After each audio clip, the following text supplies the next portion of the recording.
Kia ora, tēnā koutou katoa, everyone. We are just in the process of waiting for everybody to enter into the room for today's episode of Leadership from Lockdown.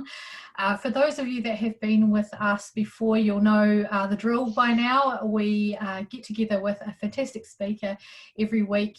We ask a few moderated questions up front, and then we open the floor to you. And I have to say I've been really excited about this week's speaker, someone that I've got to know over the last couple of weeks through various things that we've been doing together with Sport New Zealand as we've all been navigating the COVID-19 pandemic. And I think she's going to have some really fantastic and interesting insights about the recreation part of our sector, which has perhaps not been quite as loud as us sports people who've all been talking about the impact on us.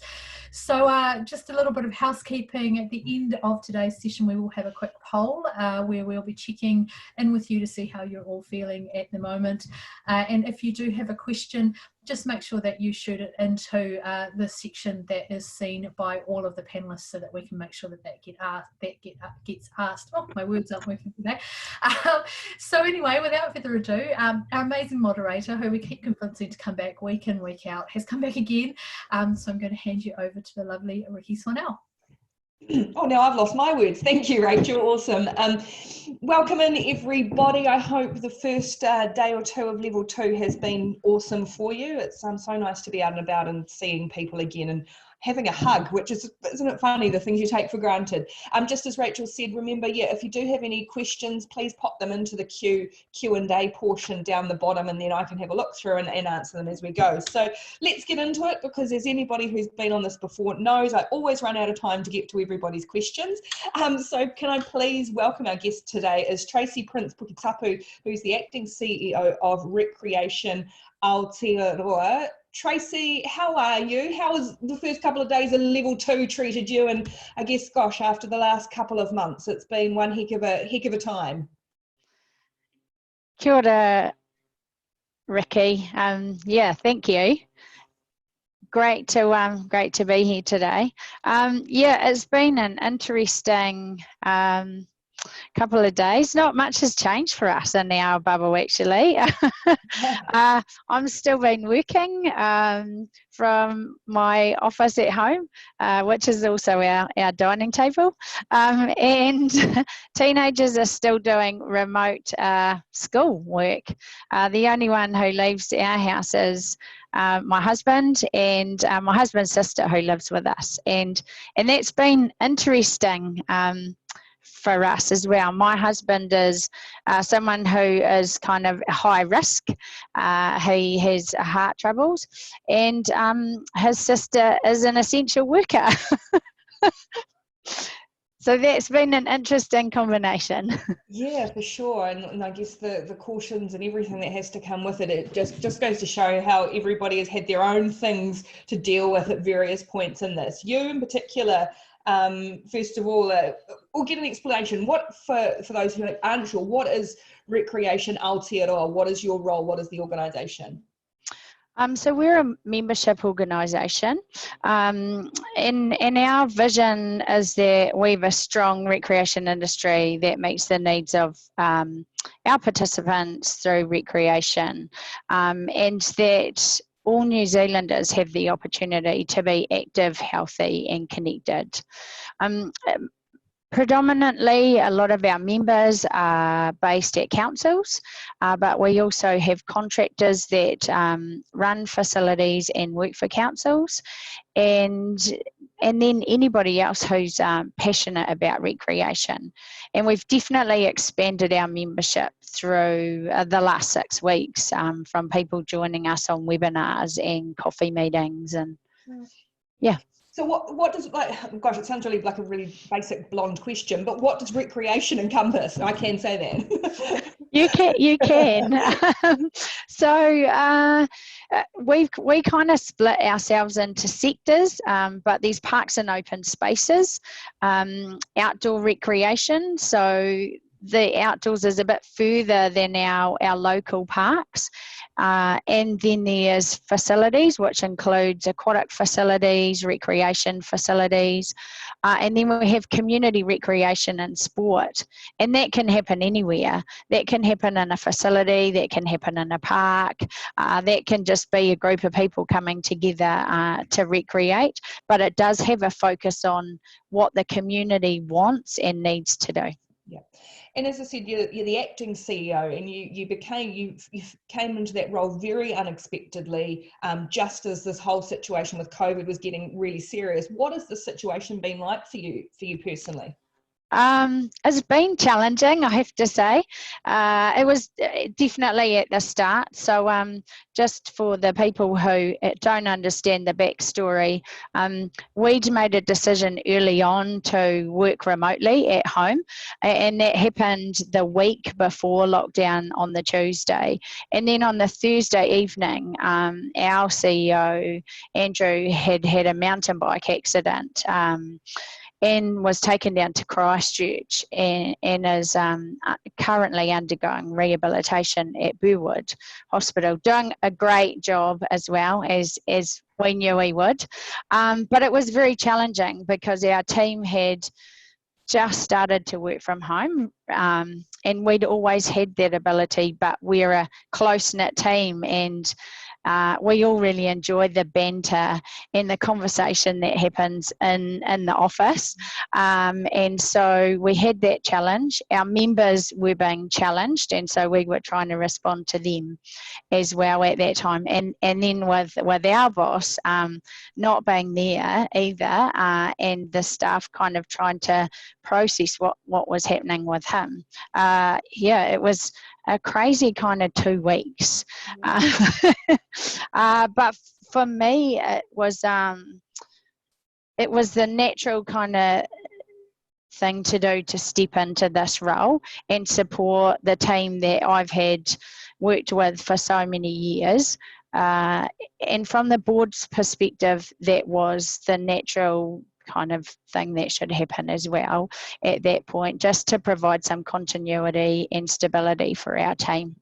Have you learned a bit about yourself in this time of having to go, I can step up, I'm going to do this, and I'm going to leave this organisation? Yes, yeah, I definitely have. I've learnt that I need to take a breath sometimes. Don't we all? And kind of consider the impact on everybody of the decisions that I am making. And I think that has been a really good learning for me, rather than just rushing in and always wanting to provide an answer for people, even if I didn't quite have those answers there. I've learned how important it is to have a strong team around you as a leader as well, and not be too worried to ask for help and support. For sure. I mean, a lot of the impact on sport has been quite widely talked about in COVID-19, but it's been very dramatic on recreation, and what we certainly in those level 4 days, what we could and couldn't do. It hit us. We love being out on the water. We're Kiwis. We get out and about. What have you sort of seen in that time? What happened, and when did it all kind of change for you guys? So I think the changes started happening once we had that announcement about Alert Level 2, which was, I think, the Saturday lunchtime. We started to see councils wonder what they should do next. Should they be closing their facilities then and there, because it was going to be reasonably challenging for them to put everything in place to look after their staff, but also their customers as well, and provide a safe space for people to recreate. And the parks and open spaces area, it was like, okay, we need to look at our playgrounds, because that featured quite highly in what people couldn't do and how they were going to manage that situation, because you could still go to a park, but the playground part of that park was closed. Things like all the things you don't think about, water fountains, also things like toilet facilities and stuff like that. So there was a lot of impact. There was a lot of impact on the outdoor sector straight off the bat as well, and that was before we got to the alert level 4, where all of us weren't going to be doing anything that we would normally do. And I guess out of that, as those sort of things started to happen, people looked to us for advice. And then we started to think what we needed to do to help our members and to make it clear what they could do, provide as much guidance as we could for them. And then once level 4 hit, it all changed again for our members.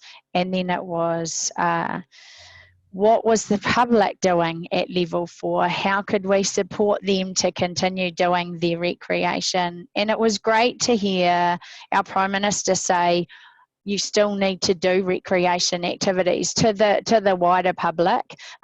We were definitely saying that, and our members were, but to have that come from the Prime Minister was great.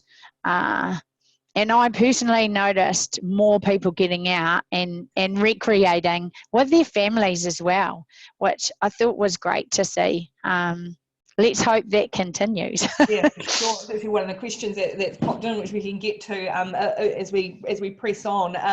What are you seeing from your membership now as we've dropped back down the levels and the restrictions are a little bit looser? What have you been undertaking to kind of help them out and get it through? Because there's a lot of information out there. So we've, as each alert level's dropped, we've ensured that we've got together as much information as we can. We've used the government announcements as a resource, but also the resources that have been coming out of Sport New Zealand as well, because within those there's information about active recreation and play. So we've used all of those. Then we have provided webinars for our members to get that information out to all of them. And now that we've dropped down to alert level 2, we've also put together some guidance, some template documents for them.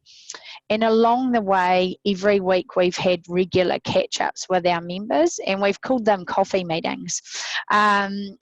Initially, it was just a touch base to see how people were. It was a well-being check rather than a information sharing platform.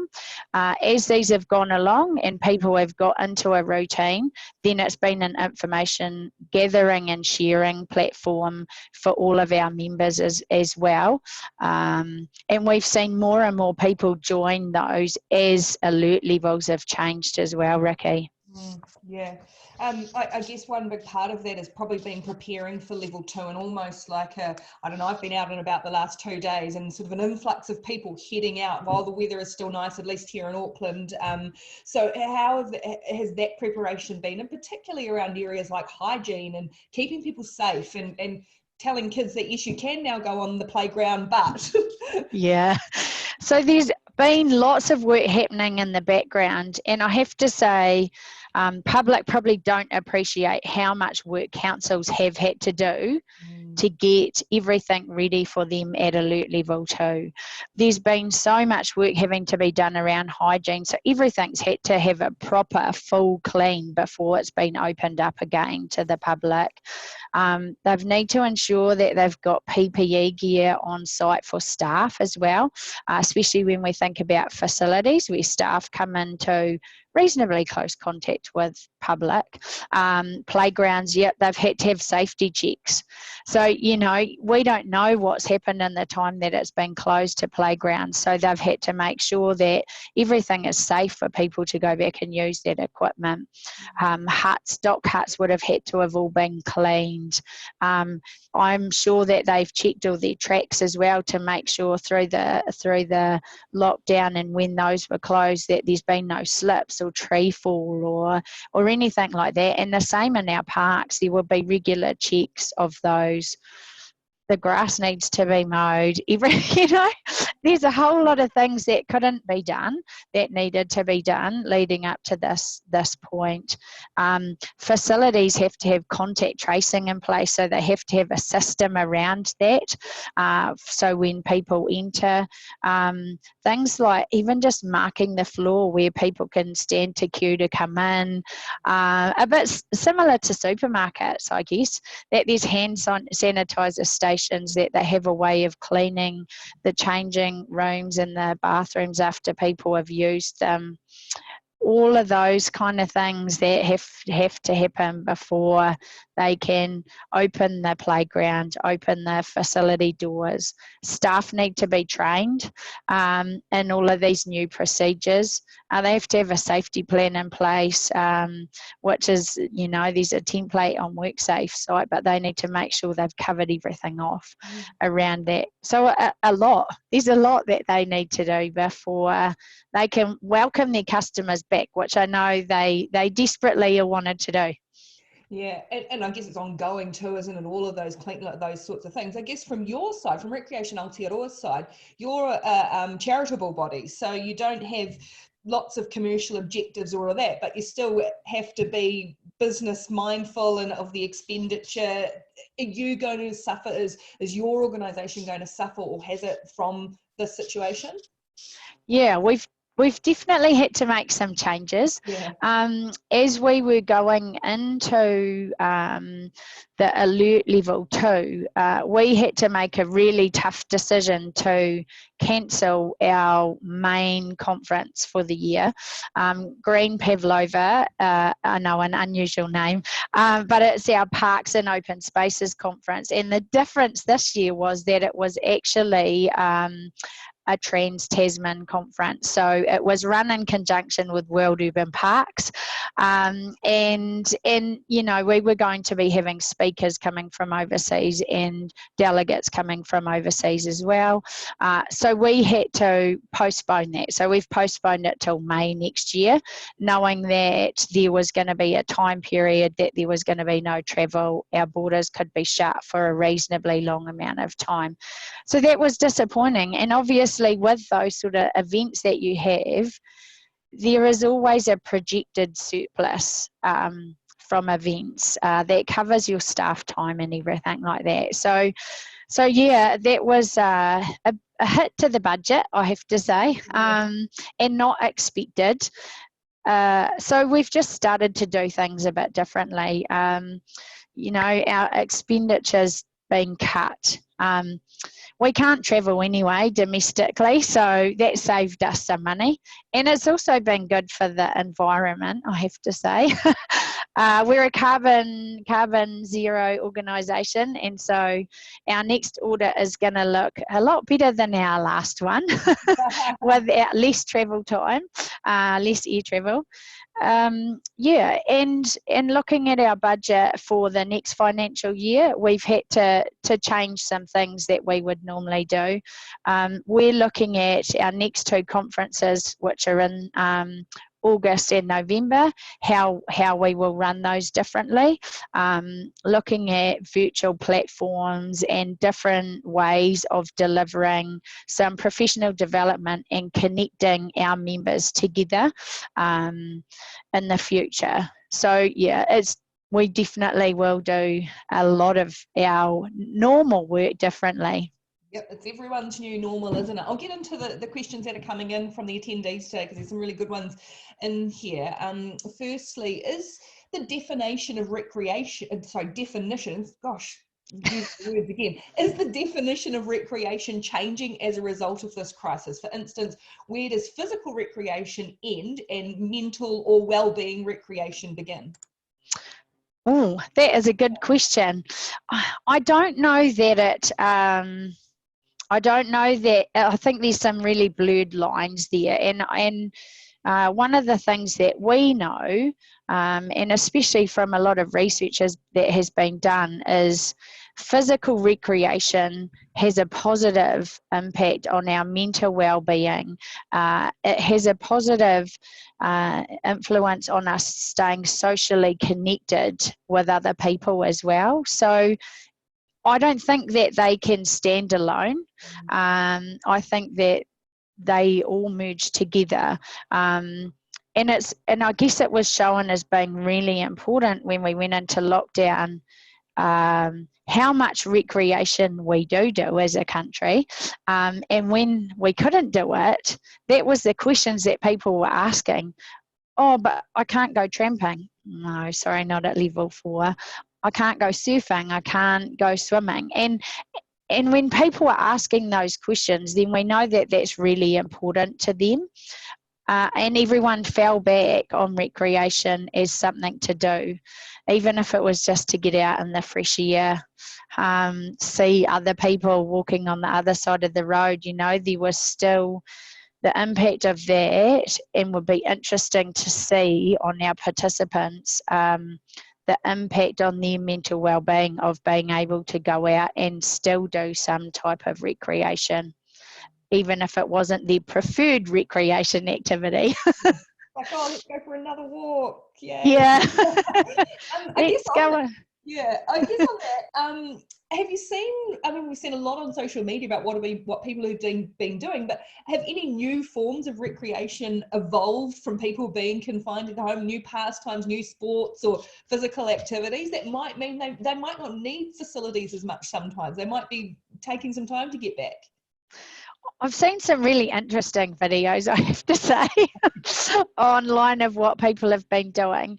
I think one of the interesting things that I've even noticed in our neighbourhood and seen online is that neighbourhood play. So not being reliant on playgrounds. And some of you probably have seen that as well, where kids have drawn things on the pavement for people to do. Hopscotch. Like, I feel like we've gone back to some of the things that I would have done in my childhood. That neighbourhood play, there's been hopscotch, there's been like little instructions where you need to jump to this mark on the pavement and things like that. I think the interesting thing that we've seen as well, when all the essential workers started doing like flash mob dances and things like that, and that's recreation, whether they intentionally think it's recreation. And to see their smiles on their faces, that was a pretty stressful time for them, but for their mental well-being, that had a really positive effect of doing those things. I think more people will look for virtual types of recreation activities as well, especially in the next couple of months. And those people that don't want to go to a fitness class where there's a lot of other people, not quite comfortable yet going back to a recreation centre or going to a playground where there's a lot of other people, I think we'll still see a lot of that virtual offerings being made available to people, which I think is great. This follows on, and you did touch on it briefly. Have you seen more family type recreational activities? And hopefully, as you said, does that continue on? Yes, yep, definitely. In my neighbourhood, I have, but in the wider context, and I do have to mention one of our partnership organisations here, Community Leisure Management. Even their team incorporated family activities in their virtual offerings to their members, and actually anyone who decided to join their Facebook page. So they had the whole family doing it. And later on, when we got to level 3, some of their team had part of their neighbourhood doing stuff together in their own little front yard. So yeah, and I hope that continues. I hope that families keep continuing to make time to do recreation together. I think, that's a positive change that could come out of this. For sure. There's a question here which is just asking for some actual practical advice, but being involved in a recreation activity that gets forgotten, who should be contacted within your organisation to get needs included and met going forward?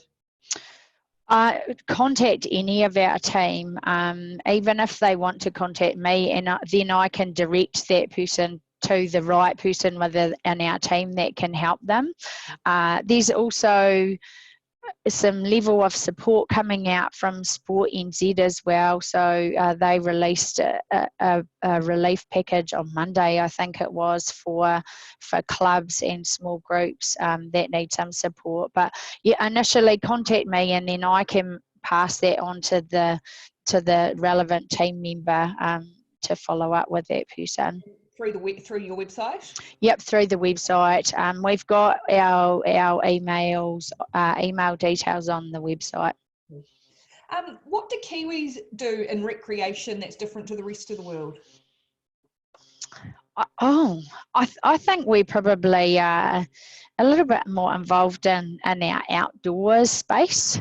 You know, going for walks on some of our amazing tracks, doing some different outdoor activities. I know mountain biking was one of the ones that everybody wanted to get back. Well, not everyone, but a large majority of people kept asking, when can we go back mountain biking? So I think we like that outdoor space, and we're really lucky that we don't have to travel very far for most of us to get access to those. And I think that's the difference. I can remember when I lived in the UK, it seemed like forever to travel to get to a beach. Yeah. You know, where for a lot of us, unless you're kind of right in central North Island, it's not that much travel to get to a beach or to get to a walking track, or you can walk down the road and there's a park of some sort, whether it's got play equipment on it or not. And I think that's where we're very fortunate in New Zealand, is that we have that. And we have some really innovative people putting together some different activities. And that was highlighted through the lockdown, I thought. What advice are you giving for team type recreation now that we're in level 2? What are some of the do's and don'ts? So we're similar to sports. So if it's a group of people coming together to recreate, they need to ensure that there's only 10 of them, and that group needs to stay 2 meters away from another group that are recreating. If you're an individual going out, maybe on your bike, going for a run, trying to ensure that you keep that 2 meter distance from people that you don't know. I think we need to be mindful that everyone's wanting to get out there and do things, but people are still have some fears about being too close to other people. And I know I run off-road, and that's quite challenging when you meet somebody else on a reasonably small trail. So just being mindful of that and giving people some room if you can. And yeah, keep to that kind of group of 10 for now. Yeah, I mean, I guess it's all those same rules, isn't it? About just still maintaining those distance and not being too lax. Yeah. Do you see any new barriers or challenges for people to engage in recreation moving forward? Obviously, with all the hygiene and the limiting of numbers, will those be limiting factors for people and maybe inhibit future participation? I think at level 2, we will definitely see some limited numbers of people having access to certain recreation. When I think about access to facilities, they are going to have to ensure that they are keeping people at a 2 meter distance from each other. So if you think of some of our smaller facilities, that will definitely limit the amount of people that they can have coming through during the day, whether it's to go for a swim, play some basketball on a court at a rec facility. If you're not with a group of people, and even groups, they're going to have to keep those groups 2 meters apart. So, you know, their footprint will kind of dictate how many people can come and use the facility at one time. Does that go forward to maybe looking, do men and women do things differently, and could some of those limitations impact one or other differently over the next wee while? Yeah, it's a good question, and I think it will depend on their situation at home as well. You know, like I guess for the main caregiver of a household, they may have a bit more flexibility now if children are going back to school and children are going back to daycare. And I don't know if women are going to be less likely. We've got that kind of maternal instinct in looking after our family. Are they going to be less likely to go out and recreate at this point? I think that the gap between men and women recreating has definitely decreased, and more women are getting out and recreating, not getting in as feeling like they have to be involved in a competitive sport as such. Hopefully they will still even just take their kids for a walk, you know, and enjoy the fresh air. Pretty mindful that we're coming into winter as well, so that may have an impact on people getting out and recreating. I know that there's always been the Active New Zealand survey that has come out from Sport NZ, and through level 4 and 3 they put out the survey again, so it'll be interesting to see what the results are of that and whether there was a big difference with men and women who actually went out and did recreation through that time, and also what type of activities they did through alert level 3 and 4. That will give us a better picture, I think.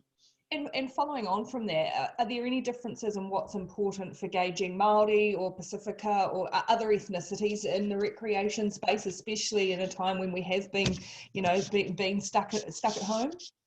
Yeah, that's a good question.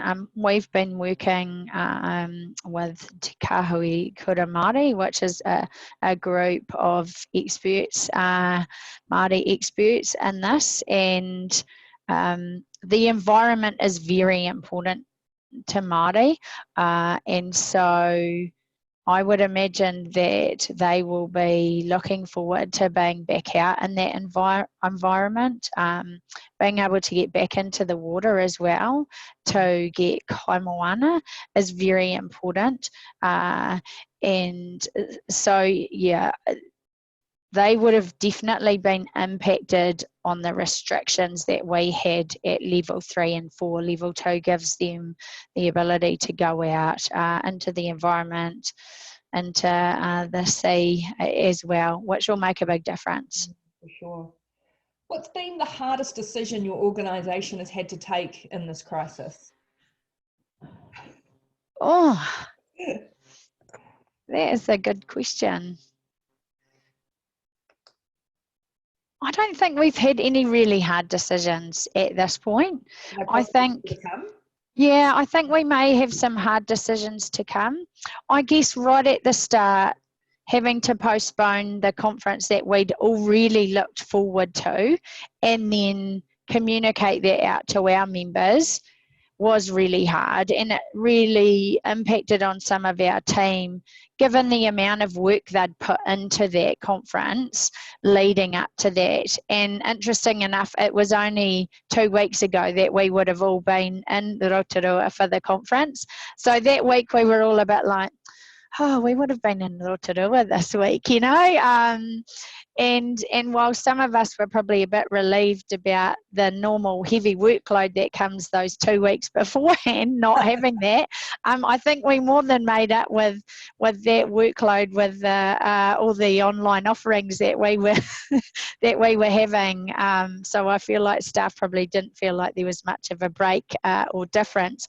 But that was definitely the hardest initial decision that we would have made as an organisation. I guess then on the flip side, what's the most inspiring moment you've seen in the past 6 weeks? I think it's been our team coming together so well, being so resilient through this, but also our members and how innovative our members were right from the start. As soon as they were in lockdown, trying to think about what they could do for their members and for their community.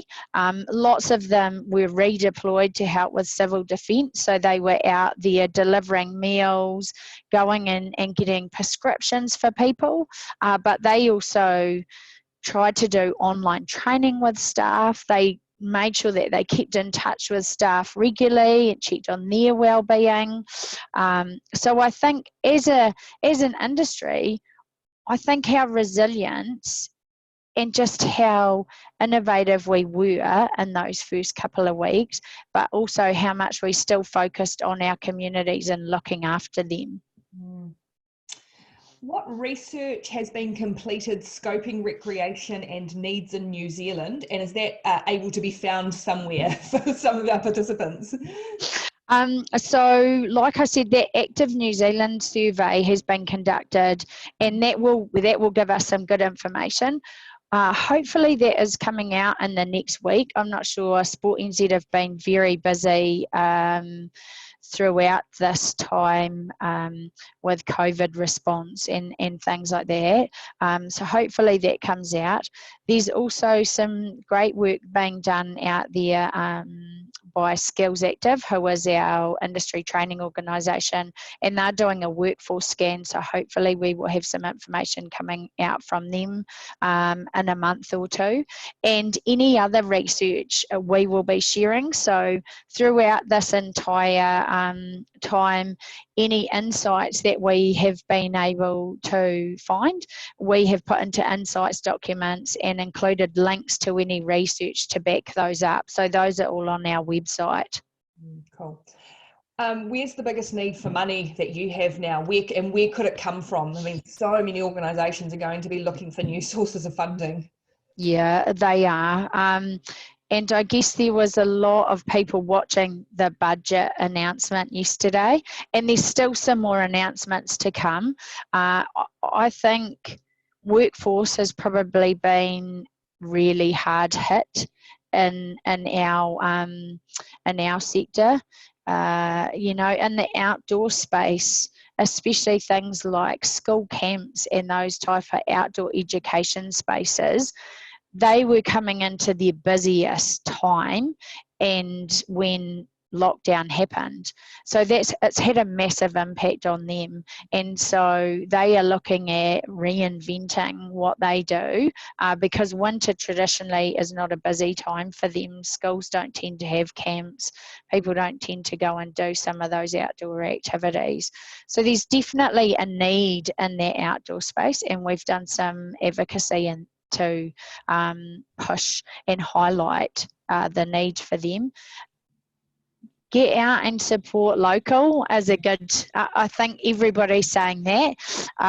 Yeah, make sure that people take time to explore their local recreation providers and go to parks and go to those outdoor spaces and regionally as well.